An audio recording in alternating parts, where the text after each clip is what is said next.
2 to go, hooray. Hulk Hogan defeated Billy Kidman in an OK match. Bischoff's the guest referee.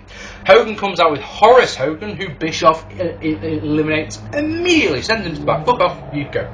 So, after a lot of stalling, we get on with it. And let's do it. So, Hogan goes for a pathetic attempt of a slam, which he just can't get him up. Kidman rolls it through into a cover, which gets a fast count naturally and gets 2. On the outside, Hogan gets a chair. Inside, he sets it up and drops Kidman on it. Bischoff, the referee, does nothing at all. Yay. Rana and a drop kick by Kidman. Kidman then uses Tori as a shield and gets a cheap shot. Hogan uses the weightlifter's belt, then Kidman gets the belt and uses it himself. Hogan hip tosses Kidman to the floor in a quite an impressive looking spot, to be honest. That was nice. Back inside, Bischoff won't count. Same again when Hogan hits a back suplex. After a short brawl on the outside, Hogan hulks up, but Bischoff won't let him hit the leg drop. Naturally, Hogan hits Bischoff, as you would. Chair shot for Bischoff and Kidman. Hogan then gets 2 tables out and attempts to set them up in the ring. I say attempts because he breaks one of them. You know, he breaks the legs off it as he's trying to set him up. So he sets it up against the ropes. I think he just gives up on that one, to be honest. Kidman uses a chair for 2. Another chop fails. Hogan gets busted open off that. Bischoff gets powerbombed through one of the tables, which is nice. Good work for Bischoff for being prepared to take something like that. Hogan gets another table out. Kidman with a chair shot.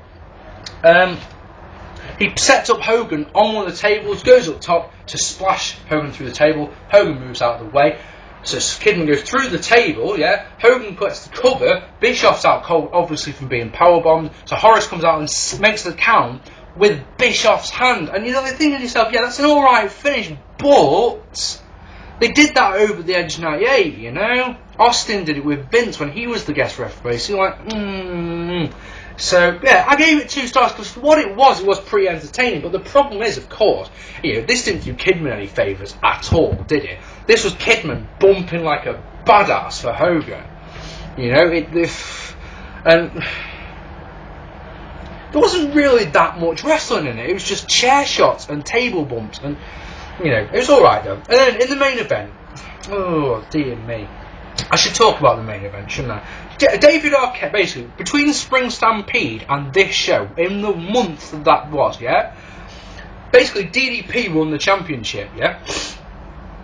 And then, they had a tag match, which was Bischoff and Jeff Jarrett versus DDP and Arquette, right?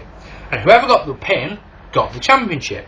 So, naturally, Arquette pins Bischoff, and this actor is the WCW champion.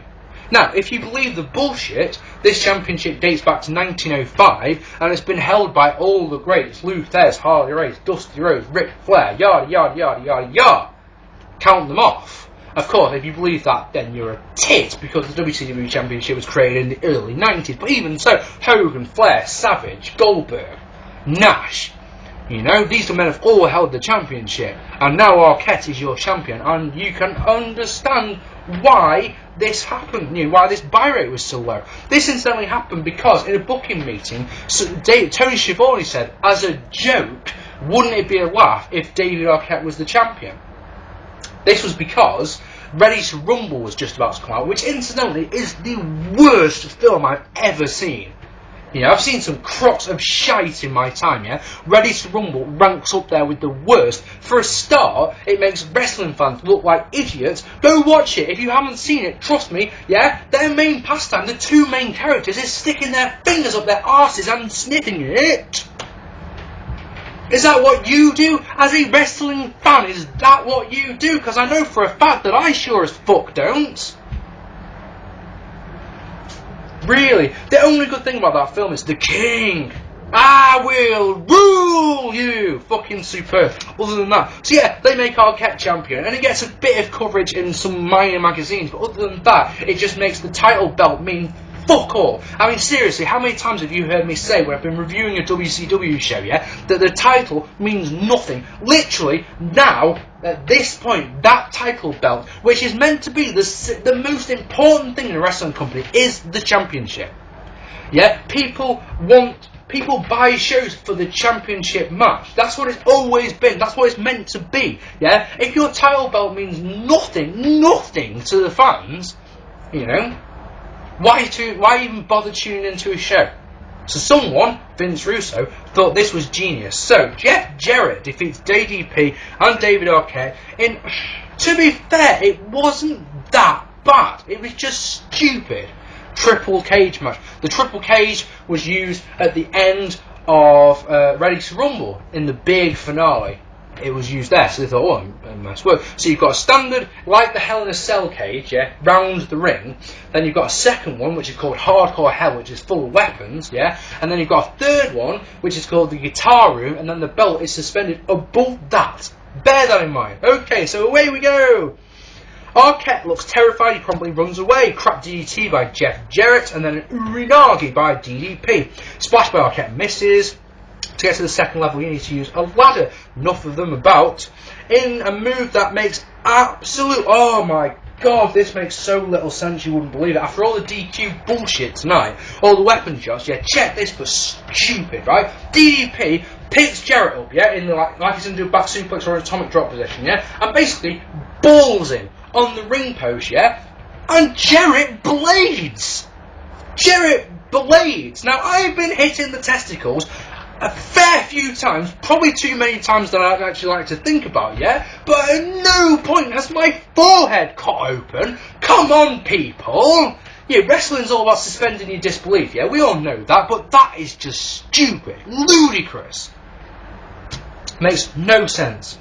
No sense at all. Jeff Jarrett gets bumped into the cage a few times. He should have bladed after that, surely. Maybe it's because while he was down, yeah, he wanted to do the blade so that when he got whacked into the things, it'd start bleeding. But he just was pissing blood. He really was. Oh. The ladder's set up in the ring, and Jeff Jarrett and DDP take turns bumping on it and off it.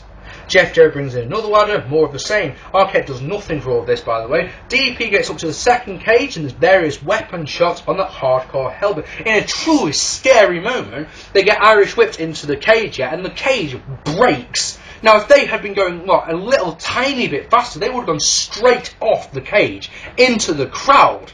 That could have been truly disgraceful, truly terrifying, you know. A table is set up, and after about 5 attempts to steady it, because the second cage is made of mesh, you know, they have to try and steady this cage on it. DDT power slams Jeff Jarrett through it. Does a crack back elbow. Arquette gets up to the third cage, yeah? But through all this is going on, he's missioned up there, and he's stood on top of the cage, not grabbing the belt, which is like there. And you're like, oh, he's so going to turn on Page. You know it. Anyway, Mike Awesome comes out. Yeah, what is the point of the cage match when there's interference? Anyway, Mike Awesome comes out, and he gets diamond cord. DDP get up to the third cage, where of course there's various guitars, and there's various guitar shots before DDP goes to grab the belt, and what happens? Yes, that's right, you guessed it. Arquette with a guitar, bam, top of DDP. Jeff Jarrett climbs up, grabs the belt, and you're just like, oh. So that's 2 months on the bounce, because remember, at Spring Stampede, Kimberly turned on DDP, now David Arquette's turned on DDP. My God, is this the most gullible babyface there's ever been? But it gets worse! Bear in mind what I said. Owen Hart died in this arena. You don't want to see a big bump in this arena.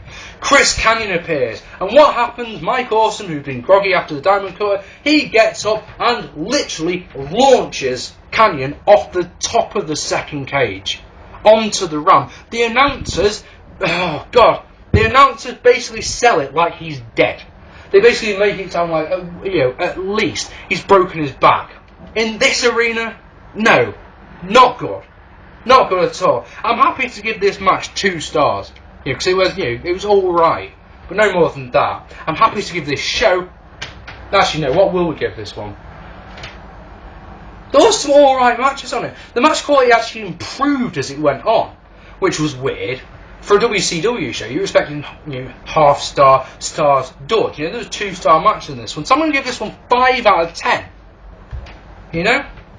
Anyway, next in the series, I was going to do Insurrection 2000, but the fact is that most people probably haven't seen it. And I've read, because for some reason I never saw it, I don't ever remember seeing it, I've read that it's shit. to be honest. So I think we're going to give that one a miss and go straight to King of the Ring 2000, which has got the daftest stipulation main event you'll ever see, I think, personally.